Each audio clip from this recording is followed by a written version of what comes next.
শুভেচ্ছা। আজ 1 মে আন্তর্জাতিক শ্রমিক দিবস। এটি শুধুমাত্র একটি তারিখ নয়, এটি শ্রমজীবী মানুষের ঘাম, কষ্ট এবং সংগ্রামের প্রতীক। 1886 সালে শিকাগোর যে শ্রমিকরা আন্দোলন এবং সংগ্রাম গড়ে তুলেছিল, আজকে আমরা তাদেরকে শ্রদ্ধার সাথে স্মরণ করতে চাই।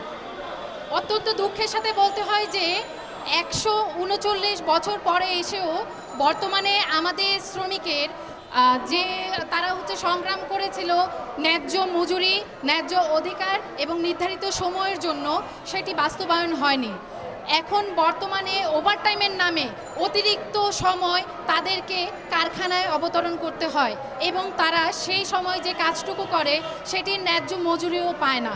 আমি আরও বলতে চাই, আমাদের নারী শ্রমিকরা যারা আছে, যারা ফরমাল এবং ইনফরমালে পুরুষ শ্রমিকদের সাথে কাঁধে কাঁধ মিলিয়ে সমান তালে কাজ করছে, সেইখানেও আমরা কিছু বৈষম্য দেখতে পাই। মজুরি বৈষম্য আছে, তারা মাতৃত্বকালীন ছুটির বৈষম্য আছে, নিরাপদ কর্মস্থলের বৈষম্য আছে, যখন তারা যৌন হয়রানির শিকার হয় কারখানাগুলোতে, কিন্তু সেইখানে ন্যায় বিচারের ব্যবস্থা নাই। আমরা চাই যে মাতৃত্বকালীন ছুটি 6 মাস আইন করতে হবে। সকল কারখানায় যৌন হয়রানি সংক্রান্ত যে নীতিমালা আছে সেটি আরও কঠিন করতে হবে। আমাদের নারীদের ট্রেড ইউনিয়নে অংশগ্রহণ বৃদ্ধি করতে হবে, নারীদের নেতৃত্বে এগিয়ে আসতে হবে, নারীদের সমান কাজে সমমর্যাদা দিতে হবে এবং নারীদের সমান অধিকার নিশ্চিত করতে হবে। কেননা প্রগতিশীল উন্নয়নশীল দেশে নারীদেরকে পিছনে ফেলে কোনো শিল্প টিকে থাকতে পারে না। আমাদের নারীরা যখন কাঁধে কাঁধ মিলিয়ে সমান মর্যাদা পাবে, তখন শিল্পের উন্নয়ন হবে, জাতির উন্নয়ন হবে এবং দেশের উন্নয়ন হবে। জয় হোক মেহনতি মানুষের, জয় হোক নারীর উগ্রযাত্রার। ধন্যবাদ সবাইকে। আমাদের দাবি, ঈদের ছুটি সরকারিদের 5 দিন দেওয়া হয়, আমাদের গার্মেন্টসে কেন 5 দিন দেওয়া হয় না? এটা আমাদের 1 নম্বর দাবি। দ্বিতীয় দাবি, আমাদের মাতৃত্বকালীন ছুটি 4 মাস দেওয়া হয়, 6 মাস কেন দেওয়া হয় না? এটার আইন করো, আমরা এটা চাই। ঈদের বোনাস 65% কেন দেওয়া হয় না?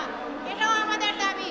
আজ 1 মে দিবসে আমাদের এই দাবিগুলো আমরা তুলে ধরছি, আমাদের দাবিগুলো পূরণ করা হোক। সরকারের কাছে আমাদের এই দাবিগুলো উপস্থাপন করলাম। নারীরা কাজ করি, বৈষম্যের শিকার হই প্রতিনিয়ত। এই বৈষম্য নিশ্চিত করতে হবে এবং এক দেশে 2 আইন আমরা মানি না, মানব না। মাতৃত্বকালীন ছুটি 6 মাস দিতে হবে, সরকারিভাবে 6 মাস পায়। আমরা কেন গার্মেন্টস শ্রমিকরা 4 মাস পাবো? কোন আইনে আছে এটা? এক দেশে 2 আইন, এটা মানি না, মানব না। নারীরা এবং যারা আমরা কাজ করি গার্মেন্টস সেক্টরে, আমরা এক সমান বৈষম্য শিকার হই প্রতিনিয়ত।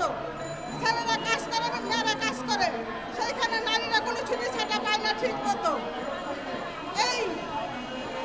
এই সময় তাদেরকে পাশে থাকতে হবে এবং নারীরা রাস্তাঘাটে নির্যাতিত হয়, এই নির্যাতন বন্ধ করতে হবে। পাশাপাশি শ্রমিকদের সুস্বাস্থ্য সুরক্ষা প্রদান করতে হবে। এ বলে সমাপ্তি করছি।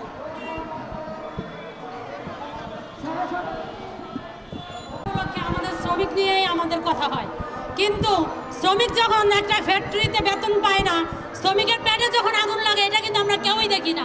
আমরা দেখি যখন শ্রমিক রাজপথে নামে, রাজপথে নামে যদি কোনো কিছু ভাঙচুর করে, তখন সেটা সবার চোখে পড়ে, কিন্তু আমাদের পেটের মধ্যে যে ক্ষুধার দারিদ্রতা, আমাদের এটা চোখে কেউই পড়ে না।